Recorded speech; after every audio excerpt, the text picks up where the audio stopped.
Hello and welcome dear students in VV educational services Bhopal. आज सभी का वीवी एजुकेशनल सर्विसेज में स्वागत है।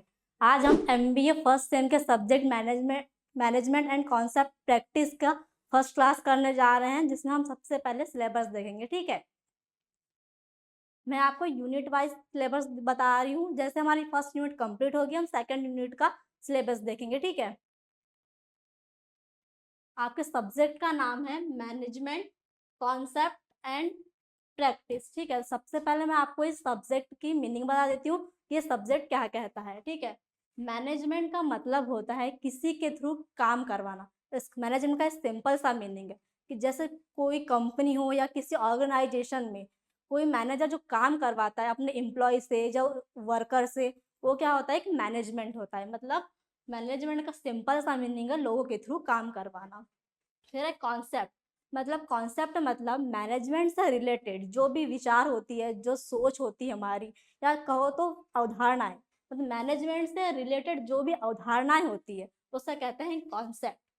And practice. प्रैक्टिस का मतलब होता है जो भी विचार मैनेजमेंट के थ्रू हमारे दिमाग में आए, जो हमने सोचा, उसी को व्यवहार में लाना या उसी को काम में लगाना, क्या होता है, प्रैक्टिस। सिंपल सा मीनिंग है मैनेजमेंट कॉन्सेप्ट एंड प्रैक्टिस का कि मैनेजमेंट के मूल सिद्धांतों को जो हमने सोचा, जो हमने समझा, उसी को काम में लगाना या उसी को व्यवहार में लाना, ये हमारे सब्जेक्ट का मीनिंग है। ठीक है,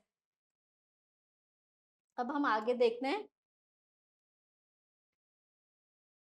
हम फर्स्ट देखेंगे यूनिट फर्स्ट। हमारा यूनिट फर्स्ट का नाम है इंट्रोडक्शन टू मैनेजमेंट। इसमें हम मैनेजमेंट का इंट्रोडक्शन देखेंगे कि मैनेजमेंट क्या है, मैनेजमेंट की डेफिनेशन क्या है, इसमें हम क्या क्या पढ़ेंगे स्टेप बाय स्टेप, ये सारी चीजें हम यहाँ पर आज देखेंगे। तो सबसे पहले देखेंगे meaning and definition of management, कि मैनेजमेंट की मीनिंग क्या है, मैनेजमेंट की डेफिनेशन क्या है, कि मैनेजमेंट किस किस ने दिया, उनके अकॉर्डिंग उनकी डेफिनेशन क्या क्या है, ये सारी चीजें हम इसमें देखेंगे। तो मैं आपको सिंपल से डेफिनेशन बता देती हूँ मैनेजमेंट की, कि किसी काम को सही तरीके से करना और सही टाइम में करवाना। मतलब जो मैनेजर होता है किसी कंपनी या ऑर्गेनाइजेशन में, जो काम करवाता है, जिस तरीके से करवाता है और जिस टाइम में करवाता है, वही क्या होता है, मैनेजमेंट होता है। ठीक है, उसके बाद हम ऑब्जेक्टिव देखेंगे मैनेजमेंट के, उद्देश्य, कि मैनेजमेंट के उद्देश्य क्या क्या है, क्या क्या एम होते हैं उसके, मैनेजमेंट में क्या क्या चीजें होती है, ये सारी चीजें हम ऑब्जेक्टिव में देखेंगे। इसमें हम 3 ऑब्जेक्टिव पढ़ेंगे। ठीक है, उसके बाद उसके हम फंक्शन देखेंगे, मैनेजमेंट के फंक्शन क्या क्या होते हैं। तो मैनेजमेंट के फंक्शन होते हैं, जैसे कि फर्स्ट में आएगा प्लानिंग, उसके बाद आएगा ऑर्गेनाइजिंग, उसके बाद आएगा डायरेक्टिंग, स्टाफिंग एंड कंट्रोलिंग। ये सारी चीजें हम इसमें फंक्शन ऑफ मैनेजमेंट में देखेंगे। उसके बाद पढ़ेंगे हम रोल ऑफ मैनेजमेंट, कि मैनेजमेंट के रोल क्या क्या है। हम इसमें 3 रोल पढ़ेंगे। इसमें हम 3 रोल क्या क्या पढ़ेंगे, interpersonal role, informational role, personal role, decisional role, ये 3 रोल इसमें हम पढ़ेंगे। ठीक है, उसके बाद हम देखेंगे डिफरेंट लेवल ऑफ मैनेजमेंट, कि क्या क्या लेवल होते हैं मैनेजमेंट के, जिसमें हम 3 लेवल्स देखेंगे। 3 लेवल कौन कौन से देखेंगे, एक टॉप लेवल मैनेजमेंट, सेकंड आएगा मिडिल लेवल मैनेजमेंट, और थर्ड आएगा लोअर लेवल ऑफ मैनेजमेंट। तो इसमें डिफरेंट लेवल ऑफ मैनेजमेंट हम 3 प्रकार के लेवल पढ़ेंगे। ठीक है, या आपको मैंने भी सिंपल सा बता दिया, जब हमारी क्लास स्टार्ट होगी तो हम इसको स्टेप बाय स्टेप पढ़ेंगे। ठीक है, आगे देखते हैं। ठीक है, अब सेकंड टॉपिक है हमारा एथिक्स, मतलब नैतिकता। मतलब जो हमारे रियल लाइफ में हमारे जो नैतिकता होते हैं, हमारे मोरल प्रिंसिपल होते हैं, वो क्या होने चाहिए। ठीक है, इसमें हम देखेंगे। हम सबसे पहले उसकी डेफिनेशन देखेंगे कि क्या क्या उसकी क्या डेफिनेशन है, क्या सही है क्या गलत है, ये सारी चीजें हम इसमें देखेंगे। टाइप्स ऑफ एथिक्स, एथिक्स के टाइप्स क्या क्या, इसमें हम 4 प्रकार के टाइप्स पढ़ेंगे। 4 प्रकार में क्या क्या आएंगे, descriptive ethics, normative ethics, applied ethics, Meta applied ethics, ये चारों टाइप्स हम इसमें देखेंगे। फिर देखेंगे इम्पोर्टेंस ऑफ एथिक्स, कि एथिक्स क्यों जरूरी है, इसका महत्व क्या है, हमें जीवन में एथिक्स को कैसे उतारना है, कहाँ पर ये यूज होता है, ये सारी चीजें हम इसमें इम्पोर्टेंस ऑफ एथिक्स में देखेंगे। ठीक है, फिर फोर्थ टॉपिक है हमारा meaning and definition of business ethics. Business ethics मतलब व्यापार में नैतिकता, कि अगर कोई व्यक्ति बिजनेस कर रहा है तो उसे क्या क्या नैतिकता, कौन से मोरल प्रिंसिपल ध्यान में देने चाहिए। उसे ईमानदारी से काम करना चाहिए, उससे सही का साथ देना चाहिए, गलत का साथ नहीं देना चाहिए। ये जो हमारे क्या होता है, ये बिजनेस एथिक्स होता है। और कोई भी इंसान बिजनेस करता है उसे इस चीज़ का ध्यान रखना बहुत ज़रूरी है। ठीक है, फिर हम देखेंगे टाइप्स ऑफ बिजनेस एथिक्स, कि व्यापार का जो एथिक्स है, व्यापार एथिक्स है, उसमें हमको कौन कौन से टाइप पढ़ना है। उसमें भी हम 4 टाइप्स पढ़ेंगे बिजनेस एथिक्स के। ठीक है, उसके बाद उसके पढ़ेंगे ऑब्जेक्टिव। तो बिजनेस एथिक्स के क्या क्या ऑब्जेक्टिव है, क्या क्या उद्देश्य है, उसका क्या एम है, वो क्या कहना चाहता है, ये हम उसके ऑब्जेक्टिव में पढ़ेंगे। ठीक है, अब आगे देखते हैं।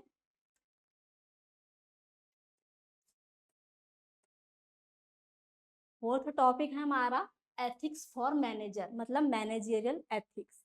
मतलब जो मैनेजर होता है किसी कंपनी या किसी ऑर्गेनाइजेशन का, जो मैनेजर होता है उसके क्या एथिक्स है, उसके क्या मॉरल प्रिंसिपल्स है और क्या होना चाहिए, उसके जो ऑफिस वर्कर्स है उसके प्रति उसका व्यवहार कैसा होना चाहिए, ये इसमें हम देखेंगे। उसका हम इंट्रोडक्शन देखेंगे। ठीक है, फिर नेचर ऑफ मैनेजरियल एथिक्स, उसका स्वभाव कैसा होना चाहिए, जो हमारा मैनेजर होता है उसका नेचर कैसा होना चाहिए, उसकी ज़रूरत क्यों पड़ती है, उसकी नीड क्या क्या है, ये चीज़ हम इसमें देखेंगे। उसके बाद हमारा फिफ्थ टॉपिक है इंडियन वैल्यूज, मतलब भारतीय मूल्य। हमारी जो मान्यताएं हैं इंडिया की, वो वेस्टर्न अलग है, इंडियन अलग है, तो वो सारी चीज़ें इसमें हम देखेंगे। सबसे पहले हम इसका इंट्रोडक्शन पढ़ेंगे, उसके बाद changing value system of India देखेंगे। कि मतलब चेंजिंग वैल्यू सिस्टम, मतलब पहले क्या होता था कि साथ मतलब जॉइंट फैमिली होती थी। आजकल लोग पर्सनल मतलब अलग अलग रहना पसंद करते हैं। पहले के लोग अलग कपड़े पहनते थे, आज के लोग अलग कपड़े पहनते, मतलब जो इंडियन हमारा जो सिस्टम है वो चेंज होते जा रहा है। धीरे धीरे सब कुछ चेंज हो रहा है। तो क्या क्या चेंज हो रहा है, क्या नहीं होना चाहिए, क्यों क्यों हो रहा है, ये सारी चीज़ें हम changing value system of India में देखेंगे। ठीक है, उसके बाद है western value vs Indian values, मतलब वेस्टर्न वैल्यू क्या है और इंडियन वैल्यू क्या है। ठीक है, इसके बारे में हम थोड़ा डिस्क्राइब करेंगे। ओके, ये आपकी फर्स्ट यूनिट के टॉपिक थे। ये टॉपिक हम स्टेप बाय स्टेप करेंगे। ठीक है, उसके बाद हम जो फर्स्ट यूनिट है हमारी इंट्रोडक्शन ऑफ मैनेजमेंट, उसकी क्लास करते हैं। हम उस देखते हैं कि मैनेजमेंट क्या है, उसकी डेफिनेशन।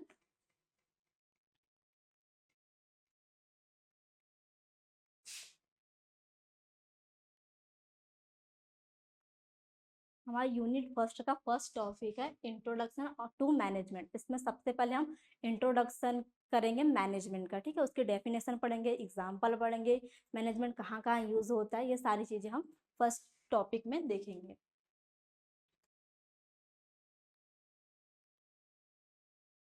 ये मैनेजमेंट की डेफिनेशन है।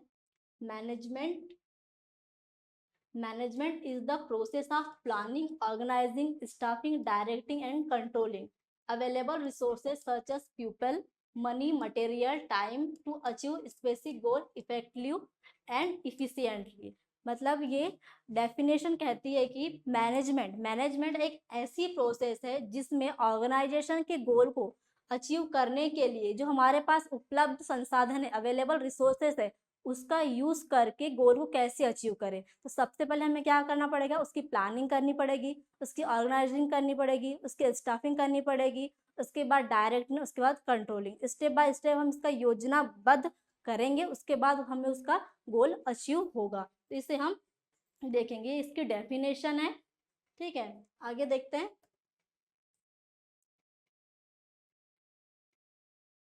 Definition of management. Definition of management में जो लुइस एलन है, लुइस एलन ने एक डेफिनेशन दी थी। लुइस एलन के अकॉर्डिंग डेफिनेशन है, management is the what a manager does. Management is the what a manager does. प्रबंधन वह है जो एक प्रबंधक करता है। मतलब प्रबंधन मतलब मैनेजर, मतलब मैनेजर जो भी काम करवा रहा है, मतलब जो भी मैनेजमेंट, जैसे कि किसी से किसी को टारगेट फिक्स करता है कि वो टारगेट आपको इस मंथ में कंप्लीट करना है, जो भी टारगेट देता है या जो भी काम अपने वर्कर से या एम्प्लॉय से जो करवाता है, वो क्या होता है, एक प्रबंधन होता है। ये किसने कहा था, लुइस एलन ने कहा था। ठीक है, उसके बाद है definition by James D Mooney and Alan C Reiley, उन्होंने कहा था management the art of directing and inspiring people, मतलब प्रबंधन लोगों का निर्देशन करने और उन्हें प्रेरित करने की कला है। मतलब जैसे जो मैनेजर होता है उन्हें प्रेरित करने के लिए जो भी बातें बताता है या जो भी उनको निर्देश देता है कि ये कोई अच्छी डायरेक्शन देता है कि आपको ये करना चाहिए या उसे कुछ अच्छी और चीज़ें बताता है, तो क्या हुआ, उसको इंस्पायर करना हुआ। जो उसको इंस्पायर करता है वही क्या है, मैनेजमेंट है। ये किसके अकॉर्डिंग है, James D Mooney and Alan C Reiley के अकॉर्डिंग ये मैनेजमेंट की डेफिनेशन है। आगे देखते हैं।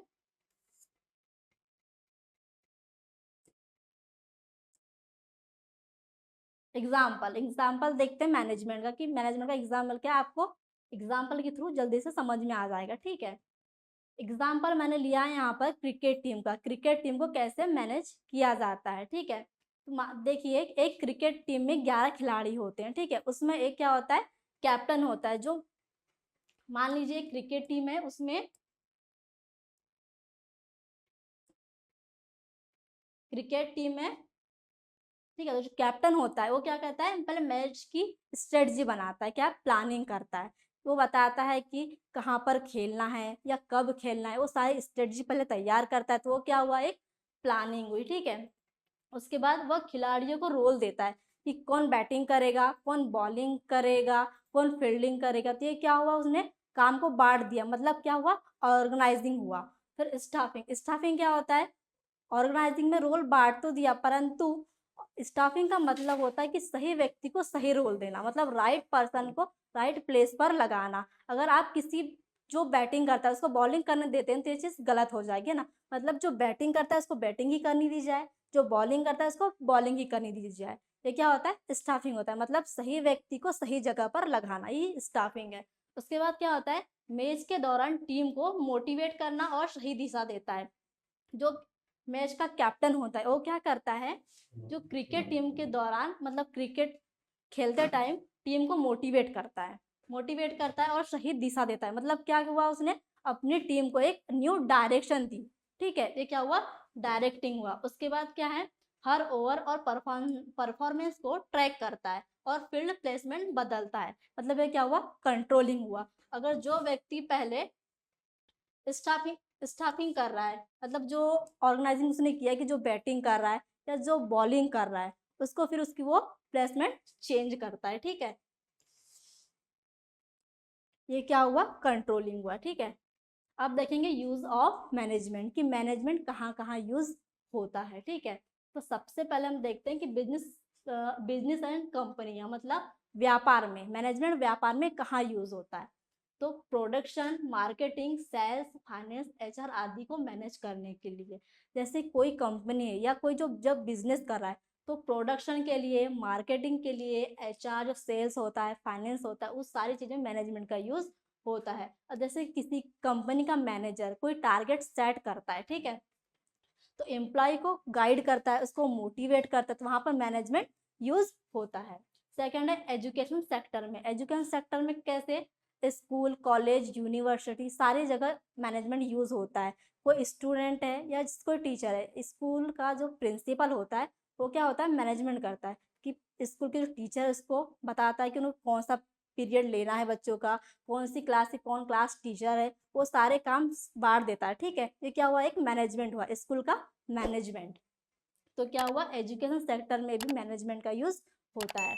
थर्ड है गवर्नमेंट एंड पब्लिक एडमिनिस्ट्रेशन, मतलब पॉलिसी, स्कीम, पब्लिक सर्विस को इम्प्लीमेंट करने के लिए। मतलब एग्जांपल दिया है, कलेक्टर डिस्ट्रिक्ट का क्या करता है, मैनेजमेंट करता है। वो क्या क्या करता है, लॉस देता है, ऑर्डर देता है, इलेक्शन करवाता है, अपने डिस्ट्रिक्ट को डेवलप करता है। वो मैनेजमेंट हुआ ना उसका, क्योंकि वो सारे मतलब अपने डिस्ट्रिक्ट का मैनेज कर रहा है, ठीक है। मतलब गवर्नमेंट एंड पब्लिक एडमिनिस्ट्रेशन में भी मैनेजमेंट का यूज होता है।